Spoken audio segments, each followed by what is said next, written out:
I had been keeping from my mum that I wanted to be Muslim. I didn't tell anyone in the family. I kept it to myself, you know, because I knew it just wasn't going to be a good reaction, you know. Like, I didn't even know how I was going to eventually tell her. So I'm learning about Islam totally in secret. And then I become Muslim in secret for like 6 months. But it was like, it was very soon after I took my Shahada, or thereabouts. I forget which day it was exactly. I must have been reading the Quran late at night, and instead of putting it like out of the way on top of the shelf, I just left it on my desk, thinking nothing of it. And the next morning, like 8:39 a.m., Saturday morning, whatever it was, I wake up to my mother screaming at me, like just like a banshee, screaming the house down. And I'm like, what's going on? I thought it was a fire or something, or, you know, some car crash, I don't know, outside. And Mum, I see Mum screaming at me, she's looking at me, and I'm like, what's going on? And then she runs out the room, and I'm like, what's going on? Look around the room. There's the Quran on my desk, in plain sight. Quickly get dressed. I'm chasing after Mum around the house. You know, it's honestly, she's running from the kitchen to the front room, to the passage, back to the kitchen. I'm just trying, it's like something of a cartoon. I'm trying to circle around the house. She's throwing stuff at me, throwing pillows at me, clothing. I eventually cornered her in the kitchen, grabbed her, and we sort of collapsed to the floor. The way they're crying on the floor together. And we were crying for a few minutes, and she just kept saying no, no, no, no. And I kept saying, yes, I want to. I want to. I think it was after. I genuinely think it was after. It was a really close period, but I do think it was after the Shahada. Okay. And she gets up and she just sort of runs out of the kitchen. And I'm stunned. I didn't know what to do, so I sort of went upstairs. And I thought, okay, just get out of the situation for a minute. She comes upstairs. No, you're not. No, you're not doing it. You're not becoming like them. People hate you. Why are you turning your back on us? Who's done this to you? You know, that's one of the first things she said to me. Who's done this to you? I was like, nobody's done this to me. I've looked into this myself. No one's converted me. No one's brainwashed me. No one's sending me to Syria. None of that. I've read the Quran and it speaks to me and I know it to be the truth. And she's like, no, not in this house. Not my son. And I started talking to her like, I'm a grown man, you know. I'm an adult, it's my life, you know. I got to do this for myself. And she goes away. A couple of hours later, we start speaking again. She's like, I can't stop you. I don't approve of it, but I can't stop you. It's your life, and you have to do and live as you want. You'll always be my son. I don't approve of this, but you'll always be my son. But she then goes to me, you have to wait 6 months, probably hoping I'd fall off the idea, you know. Obviously that didn't work. Yeah, I believe I was a Muslim at that point. I was really close to that date. But yeah, I took my Shahada. I was already Muslim for 6 months and I felt so much guilt, honestly, about living a double life of like, oh, I'm going to go see a friend, I'm going to the mosque, you know. Oh, I'm going to go McDonald's or something, I'll be back later, I might see a friend. I'm at the new Muslim meetings in Cardiff for a couple months.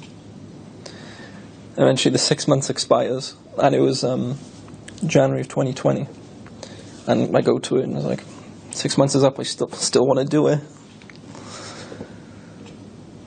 And she goes, okay, you're your own man, you got to live how you want. Let's just do it to get it over with, because you're breaking my heart. Okay. So she made me take my brother-in-law to Dar ul-Isra Mosque, and I'd arranged for a couple of the brothers to take a Shahada with me again in front of my brother-in-law. We go into that, and I've been Muslim ever since, really. Everyone was a bit shocked, because I remember I told everyone at a family party. I finally plucked up the courage to tell everyone I was Muslim at this time, because it was at the family, it was an engagement, I think. And I'm not drinking, you know, because everyone's around the tables drinking. Oh, you know, have a beer, you know. Do you want a drink? Do you want a glass of wine? I'm like, no, I'm fine. Have some food. I was like, no, I'm fine. Because none of it was halal, and none of it was like vegetarian either, you know. So, no, I'm fine. I'll just have a can of Coke. Anyway, I eventually pluck up the courage and I go around seat to seat to seat. I'm like, I tell my sister I want to become Muslim. Okay, fair enough. I didn't expect you to say that. I'm like, okay, that wasn't the right action I wanted. So then I go to the next sibling, to my brother. Think about becoming Muslim. Yeah, we heard. You do you, whatever you want. I'm like, okay. And I start going around to all the family members, and they're like, yeah, if that's the way you want to live, that's fine. You know, you got to live how you want. You know, just be a nice person. You know, don't turn hardcore and just say we're like disbelievers every day, every time you see us, and we're going to hellfires. You know, you say that to us as soon as we wake up. You know, obviously I was never going to do that. But honestly, apart from Mum, who initially didn't take it well, all my family's been fine with it. You know, everyone. It's quite funny. Like, I'm still living at home. Like, she bought me a thobe for Christmas and some prayer beads, tasbih, and some stuff like that. And we had a halal turkey for Christmas dinner, so I can, you know, I can join in and make sure.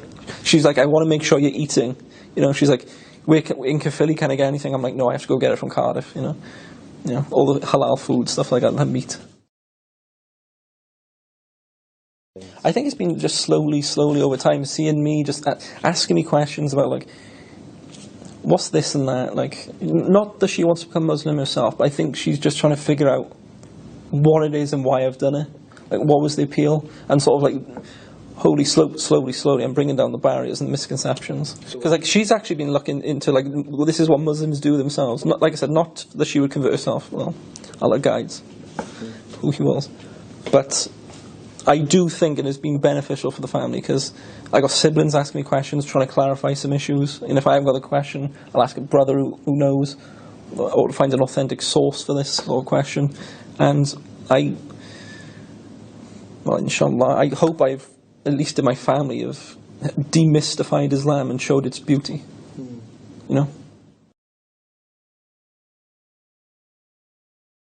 When it says the truth, I read the Quran, it appealed to me. It makes sense, the way of life. Like, there's no drinking. You know, it's a simple way of life. There's no what we would call haram in it. There's none of that has a chance to happen because of the way the Quran and the Sunnah is set out in Islam. شكرا